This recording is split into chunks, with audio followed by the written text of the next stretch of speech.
Hi, wrestling fans! Thanks for clicking the dreaded D-Rose report just like a bad penny. I'm back.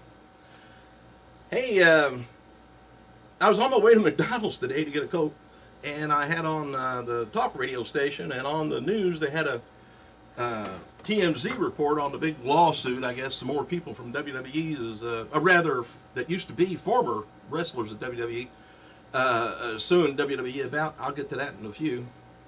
It's kind of a strange deal, but anyway, on with yesterday's news.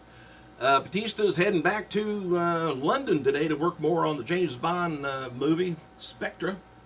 And he's going to be in town at the same time WWE crews are coming this weekend. And Batista's good friend Titus O'Neil joked that maybe Batista can get him into a Bond scene on Sunday, he says.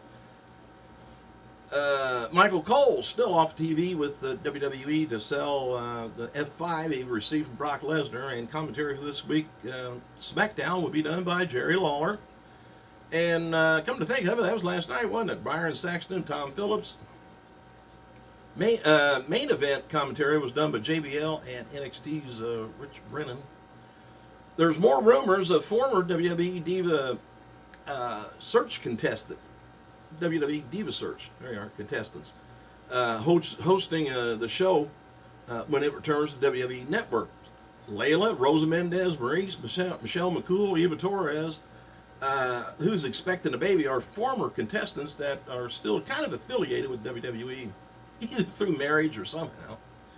But I'm kind of looking forward to the Diva Search. I always did kind of like that. And Tough Enough. TNA Knockout Champion Taryn Terrell, she talks about doing stunt work in a new hit film. It's already, it says new film, but it's been out for about a month. Get Hard with Will Ferrell and Kevin Hart. I don't know what stunt work she did. Didn't go into that. And Dixie Carter announced Gail Kim versus Awesome Kong in #1 contenders for this Friday's Impact Wrestling later. Former TNA Knockout member Moose, or Mickey Knuckles, announced on Facebook she's quitting pro wrestling and she's pregnant again. Apparently, I don't know how wrestling makes you pregnant, but it does with her. That's why she's quitting. Tired of it. Destination America announced via press release this week that they just recorded their best first quarter ever, thanks to TNA Impact Wrestling. Destination ranked number 20 on the fastest growing cable network for the quarter. Might end up seeing more wrestling come over that way, huh? And WWE announced, SmackDown's going to be, don't know if you knew that or not, it's going to be moving to USA Network the first quarter of 2016. Yep, SmackDown packing their ass up and moving to a different channel. While the move from Friday night to Thursday night didn't have the results I guess SmackDown wanted, the move to Sci-Fi to USA would significantly change things and boost the rating, which I'm sure of that. They'll probably go up maybe a couple points. And it's expected WWE will likely be running more Monday through Thursday angles, where they begin something on Monday on Raw and then do the blow-off on Thursday. Could see more continuing between the two shows, going back and forth. Brand separation is gone. Similar to how they've done with new shows launched in the past, WWE likely load SmackDown up with the weekly appearances by top superstars when they first make their move to the USA Network next year. TMZ reported that, you probably heard about this too already, but TMZ reportedly spoke to Scott Steiner about the allegations that he threatened Hogan through his wife Jennifer at the airport during WrestleMania 31 week. Well, anyway, as noted yesterday, that police report was filed, and this led to Hulk Hogan requesting Steiner be banned from the WWE Hall of Fame, which I guess is the only reason maybe he flew in. Steiner said he did approach Jennifer at the airport, but only talked some serious smack, he said, about Hogan, inducting Randy Savage. Steiner said that there were police nearby the airport, so if she felt her life was threatened, why didn't she, call the cops over? Steiner, who says not to be contacted by police, told Steiner who says he has not been contacted by the police, told TMZ, "I'm not going to dignify Hogan's lies. I didn't put my hand on her. I told her Hulk introducing Macho Man into the Hall of Fame is bullshit." Says he hated him. Everyone knew that. It's not my fault. Hogan is afraid of me, he says. All right. You know, we're going to have a bunch of people, them two's going to be one of these days going at it together with canes, beating each other with it. I mean, walking sticks. WWE Shop website's now selling replicas of the WWE World Title belts, the plates for NWO, DX, and Randy Savage, Hulk Hogan, Shawn Michaels, Steve Austin, and they're going for a mere $100. Tonight's NXT's featuring footage from, well, the other night's NXT footage is from WrestleMania 31 Access, and I guess the journey into the Andre the Giant Battle Royal. There's no dark match after a couple of nights ago's SmackDown taping. Dolph Ziggler and Roman Reigns took their time greeting fans before they went to the back after the match. And it's been confirmed by Steve Austin himself that he will not be returning as guest host about WWE's Tough Enough for the upcoming season on USA Network. Oh, by the way, it begins June 23rd.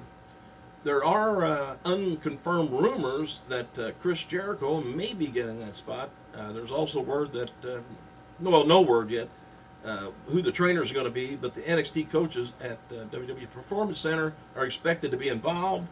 Obviously, build them up. Don't think he'll be there. And a couple of days ago, happy birthday to Japanese hardcore, well, let's see, where am I at? Oh, Chikara regular Robbie Ellis, 72 years old. And four-time GHC Tag Team Champion, Saito, 50. And on this day, this was 2 days ago, by the way, WWE Hall of Famer, Ultimate Warrior, James Bryan Hellwig passed away at the age of 54 years old, just days after being inducted into the Hall of Fame. Appeared on Monday Night Raw and just collapsed when he was coming from the airport, rushed to the hospital. He was pronounced dead, left behind his wife Dana and 2 young daughters. All right, today's news. The name of Ric Flair's upcoming podcast will be Woo Nation. And Hall of Famer Kevin Von Erich, and he noted on Twitter that his son Ross and Marshall is going to be having WWE tryouts in May. Ross and Marshall, they're going down to NXT around that time. Said they're in great shape and they stay ready. All right, what else have I got here? The WWE Network's going to be adding the first year of Monday Night Raw episodes from the Attitude Era, April 13th. Which happens to be the 17th anniversary of the first Steve Austin versus Vince McMahon match. And regarding AJ Lee retiring from WWE, Wrestling Observer reports that they're close to those close to the situation said the fallout from WWE's Dr. Chris Annan filed a lawsuit against her husband CM Punk led to the decision to leave the company. That was a personal thing there that Punk said about the doc. All right, what else we got here? I had a bunch of stuff on here.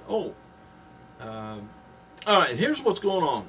Former WWE, I got to try to get through this. They only give me 15 minutes. Less. Former WWE talent Ryan Sakota, Luther Reigns, and Russ McCullough all have filed lawsuits against WWE in California, where all three reside at. It's a 47-page lawsuit.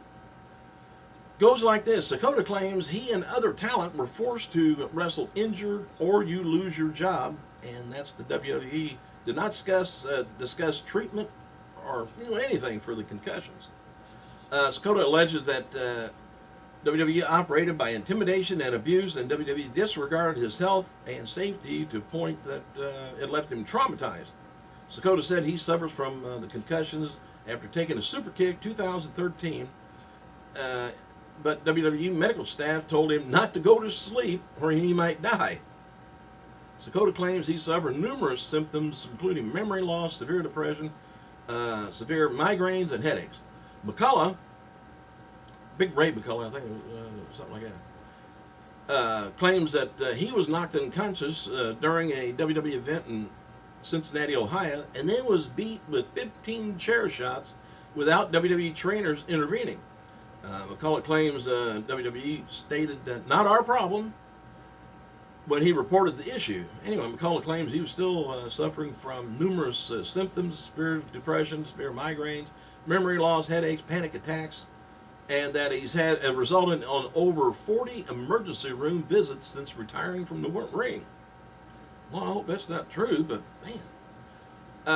Reigns alleges that there's a code of silence in WWE regarding head injuries and suffering numerous concussions or injuries anyway that went untreated. Reigns claimed that he once was knocked out by the Big Show, and even though he vomited afterwards, he was not provided any kind of medical treatment or any kind of treatment at all.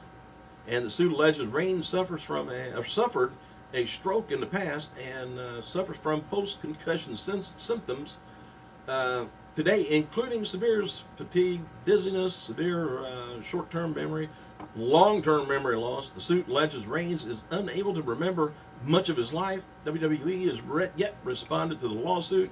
Most of them symptoms that they're talking about on this, I suffer that every day. Just because I'm getting old, I guess. But we'll see. There's other people filing the same kind of a lawsuit, but this just recently, and I was on, like I say, my way to McDonald's and happened to hear that on the news. So, let you know if WWE says anything. Thanks for clicking, you guys. I gotta go.